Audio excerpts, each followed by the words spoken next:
big picture, the 2 hours helped you with your relationship with yourself, with your health, spirituality, connecting with your intuitive gifts, your sex life, like Yeah. money, relationship with money, Yep. like everything, right? Everything has come from this Yeah. 2 hours. Logistically, though, because that's where we have to start, because I know people are listening and they're like, that sounds great.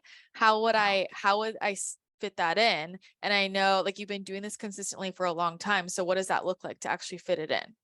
So funny enough, I have the most control over my life during the work week.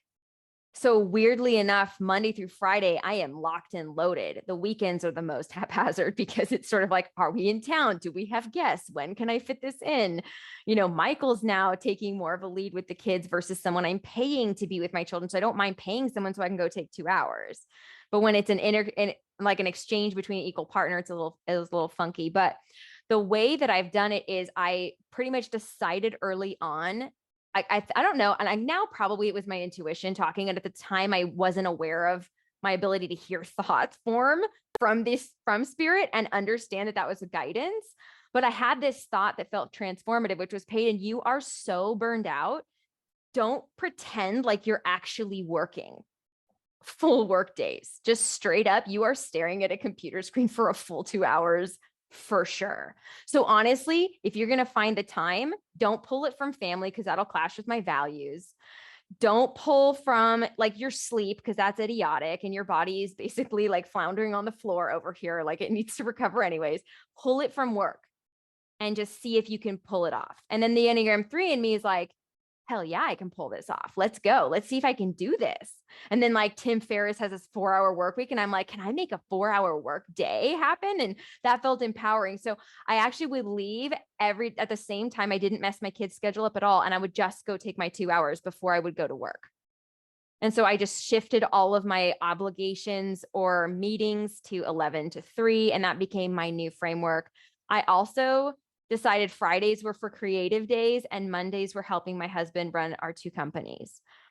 And so that's what I just did. I reconstructed my Monday through Friday and made that work for me. And then Saturdays, I started to realize that if I could leave in the early morning, it worked better for the family because the kids were waking up, having breakfast, watching cartoons, etc. And Michael would, because they were distracted and doing their own thing, he would have a little bit of time for himself and it wasn't resentful. So that's how I actually structured it. And I pretty much stick to that to this day. Yeah. I mean, I think that thought process is really helpful of how do I know where I'm pulling it from? Yeah. Because that is the real piece of it. It's like something's got to give, Yeah. so like if you're not, and it's definitely not going to be sleep. And I think that's the problem that a lot of people have. It's like, well, where am I going to pull it from? And we have to get really real with ourselves about Yeah. where we're wasting time, because that's so true. I think everybody in business like spends so much time doing nothing. Like if you did not Yeah. scroll social media, you'd easily get Yeah.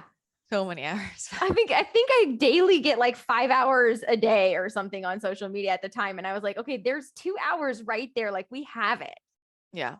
And I know Jay Shetty talks a lot about exchanging entertainment for education. That's one of his little hacks. So I had that in the back of my mind of like, should I do it when I do Netflix? I just found that I didn't want to give myself my worst energy. And my Netflix energy was never the best energy. I'll take it if it's all I can get that day. But at 8 p.m. is not when I really want to show up for my soul and just meditate because I'm going to fall asleep because I'm Yeah. a mom and an entrepreneur all day long. So I pretty much said I'm going to challenge myself to work 10 hours less per day for a week. Excuse me. Yeah. I'll I'm go like, for 10 hours less a day. but even just selling my business partner and husband on, I'm going to work 10 hours less. So I want to get into this because I think this is the biggest point of pushback for everybody, which comes down to boundaries, which is like, I really think one of the core issues for literally every single person is poor boundaries. And we all do so many things to make everybody else happy. And I can't do this, I can't do that. And Yeah. it's all just because how are other people going to respond? And so I would love to hear about how you dealt with that. Like, what were people's responses? How did you even bring this forward? Did you tell everybody exactly what you were doing? And then how did people respond? And then how did you deal with that? Okay, so I think part of how I've talked about it has evolved with my willingness to be seen as imperfect, because that's also evolved. When this happened, I was nervous that I wouldn't be seen as inspiring, because all I want to be is an inspiring motivational speaker. To this day, I still feel like that's part of my hopes, dreams, manifestations. But because I wanted that so bad, I thought inaccurately that the more perfect you were, the more people will be drawn to you. And it's the inverse. Like, the more human you are and the more ragged you're willing to be seen as, in a way, the more people go, I can grow with you, versus like be told by you how to live. So I feel like I've evolved how I'm willing to show up. I don't even do filters anymore personally, because I find it to be just better to like have a pimple on my forehead and just be me. So like that's that. And I also play with not showing up with makeup. But anyways, sidebar there. What I found was that for me, I didn't tell a lot of people in the beginning, because I knew enough from Sedona. So much came out about how much I wanted to be loved and valued by others, and how much I had outsourced the role of approval to everyone but myself. So my job was to bring that back inside. And so I felt protective over myself, and I didn't share my journey with very many people in the initial 3 weeks, which was my test, because I also didn't want to be seen as stupid if it failed. True story. So when it didn't fail, and then I realized, why would I ask for permission for something so important as me taking alone time that will never be on the table of negotiation again?